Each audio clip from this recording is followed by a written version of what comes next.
IDBI ബാങ്കിൽ specialist officer തസ്തികയിലേക്ക് അപേക്ഷ ക്ഷണിച്ചു. 119 ഒഴിവുകളാണ് വന്നിരിക്കുന്നത്. രാജ്യത്തിനകത്തും പുറത്തുമുള്ള ബ്രാഞ്ചിലും യൂണിറ്റിലും ഓഫീസുകളിലുമാണ് നിയമനം ഉണ്ടായിരിക്കുക. Manager, assistant general manager, deputy general manager തുടങ്ങിയ വേക്കൻസികളാണ് വന്നിട്ടുള്ളത്. ശമ്പളം 86,000 രൂപ മുതൽ 1,20,000 രൂപ വരെയാണ്. എഞ്ചിനീയറിംഗിൽ ബിരുദമോ അല്ലെങ്കിൽ ബിരുദാനന്തര ബിരുദമോ ആണ് യോഗ്യതയായി പറയുന്നത്. മാനേജർ 4 വർഷവും അസിസ്റ്റന്റ് ജനറൽ മാനേജർ 7 വർഷവും ഡെപ്യൂട്ടി ജനറൽ മാനേജർ 10 വർഷവുമാണ് എക്സ്പീരിയൻസ് പറയുന്നത്. പരീക്ഷാ ഫീസ് SC/ST-കാർക്ക് 250 രൂപയും മറ്റു വിഭാഗക്കാർക്ക് 1050 രൂപയുമാണ് വരുന്നത്.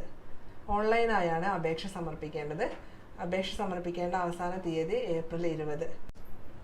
കൂടുതൽ ഡീറ്റെയിൽസ് അറിയുന്നതിന് ഒഫീഷ്യൽ വെബ്സൈറ്റ് സന്ദർശിക്കുക. വെബ്സൈറ്റിൻ്റെ ലിങ്ക് ആവശ്യമുള്ളവർ ഞങ്ങളുടെ പേജ് ഫോളോ ചെയ്ത് ലിങ്ക് എന്ന് കമൻറ്റ് ചെയ്യുക.